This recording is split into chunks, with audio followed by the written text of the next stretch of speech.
Olá, saudações a todos. No vídeo de hoje a gente vai conversar sobre dois grandes grupos de lugares, né? Lugares destinados ao consumo de drogas ou álcool e lugares destinados à abstinência. Então, esses lugares destinados ao consumo de drogas ou álcool são informações de domínio público e são muito comuns, né? Todo mundo, de certa forma, já ouviu falar. Agora, os locais destinados à abstinência são mais raros e é sobre isso que é o vídeo de hoje. Essa abstinência geográfica. Existem dois grandes modelos de locais destinados à abstinência e é sobre isso que nós vamos conversar hoje. Quais são esses modelos e qual a vantagem de você criar um local de abstinência geográfica hoje na política, né, no sistema jurídico brasileiro. Qual que é a vantagem de você conseguir uma abstinência geográfica? Existe alguma isenção tributária? Existe algum benefício? Alguma função social disso tudo? Então é sobre isso que a gente vai conversar no vídeo de hoje.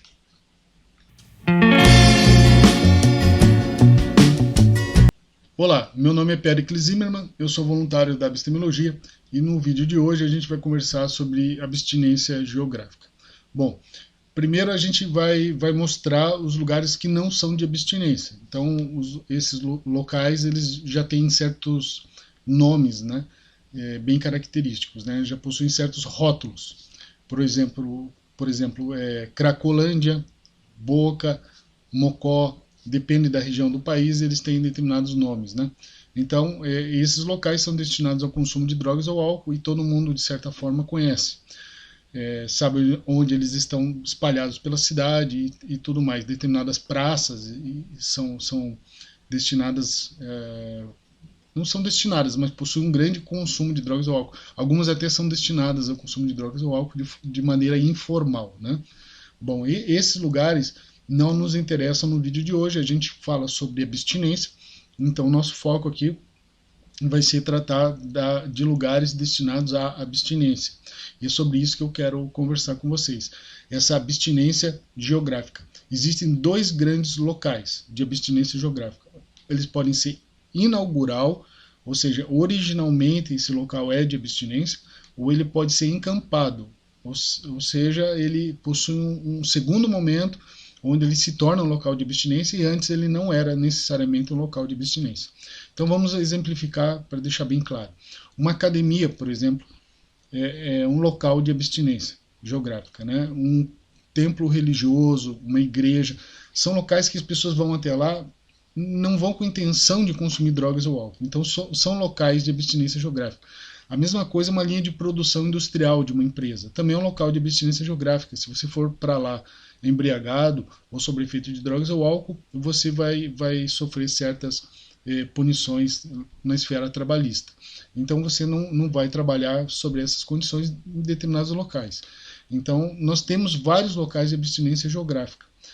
A rigor, uma escola infantil, de ensino infantil, para crianças, ela seria um local de abstinência geográfica. A mesma coisa uma biblioteca, né? Então existem vários locais que são destinados à abstinência geográfica.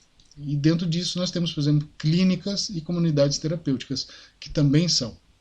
Bom, por outro lado, nós temos locais de abstinência que podem ser inaugurais, ou seja, desde o início eles são locais de abstinência, ou nós temos outros que se tornam locais de abstinência, mas não eram desde o início. Então, por exemplo, nós temos uma igreja que foi construída há 70 anos, ela é um local de abstinência. Um templo que foi construído há muitos anos é um local de abstinência, né? Mas nós podemos ter também uma igreja que foi construída onde era um bar, por exemplo.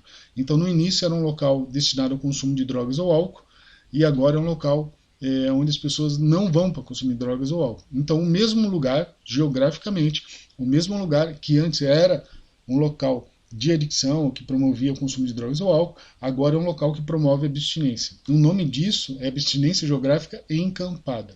Quando o encampamento é quando ocorre uma transformação na natureza daquele local. Aquele local era destinado a um determinado consumo de drogas e agora ele é destinado à abstinência. Então isso ocorre com frequência, tá?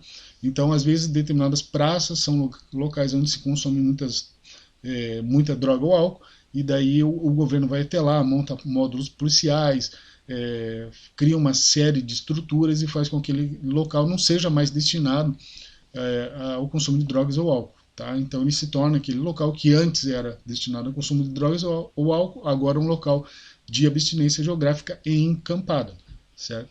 Então nós temos esses dois grandes modelos de abstinência geográfica, o rural ou a encampada. Para que servem esses modelos? Bom, é muito interessante. Primeiro, para a técnica do evite e do procure. Pessoas que estão iniciando a sua jornada abstêmia, elas precisam evitar pessoas, lugares e hábitos da ativa, e precisam procurar pessoas, lugares e hábitos que lhe direcionem a abstinência. Então, se você não sabe quais são os lugares de abstinência geográfica, como é que você vai encontrá-los, né? Então aí fica a primeira dica. Você precisa saber quais são esses locais, né? Da mesma forma, você precisa saber quais são os locais que eram destinados ao consumo, né, de drogas ou álcool, tá? Para evitar esses locais. Então, ele faz a abstinência geográfica já é fundamental só na aplicação da técnica do evite e do procure, que é a técnica básica fundamental para quem está iniciando a sua jornada abstêmia. Mas tem muito mais. A abstinência geográfica ela também pode ser usada para criar um rol, uma lista de lugares onde pode haver isenções tributárias. Então, por exemplo, um determinado bar que não venda bebidas alcoólicas, ele pode ser um local de abstinência geográfica, e sendo um local de abstinência geográfica, estando nesta lista, ele poderia, por exemplo, pagar menos tributos, ou ter certas isenções tributárias, que diferentes, né, de um local onde se venda drogas ou álcool, ou seja, de um outro bar onde se vende drogas ou álcool. Então, se você tiver uma lista de locais de abstinência geográfica, você pode conceder certos benefícios a esses locais. Aí, principalmente, o governo poderia conceder isenções tributárias a esses locais, incentivando com que fossem criados mais locais de abstinência geográfica, certo? Quanto mais locais de abstinência geográfica nós tivermos numa cidade, mais nós vamos ter possibilidade de criar abstêmios, mas nós vamos incentivar a vida abstêmia. Me parece atualmente que nós não temos esse incentivo, nós temos um incentivo inverso, inclusive, né? Parece que quanto mais se vender bebidas alcoólicas ou consumir drogas ou álcool, maior vai ser a arrecadação do local, então o governo apoia de certo modo, pelo menos através da malha tributária, acaba apoiando esses locais, né? Então, a abstinência geográfica ela é fundamental para essas questões, né? Dentro dessa abstinência geográfica, desse rol de lugares, nós poderíamos ter clínicas, comunidades terapêuticas, academias, bibliotecas e vários outros lugares onde não são destinados ao consumo de drogas ou álcool e que poderiam realmente ter uma série de benefícios, né? Mas a ideia da abstinência geográfica básica é essa, entender que devemos espalhar a maior quantidade possível de locais de abstinência e que podemos classificá-los desde o início ou a partir de certo momento, que seria inaugural ou encampado, respectivamente, né? Então essa é a ideia, né, da abstinência geográfica. Tá bom? Um grande abraço a todos e muito obrigado.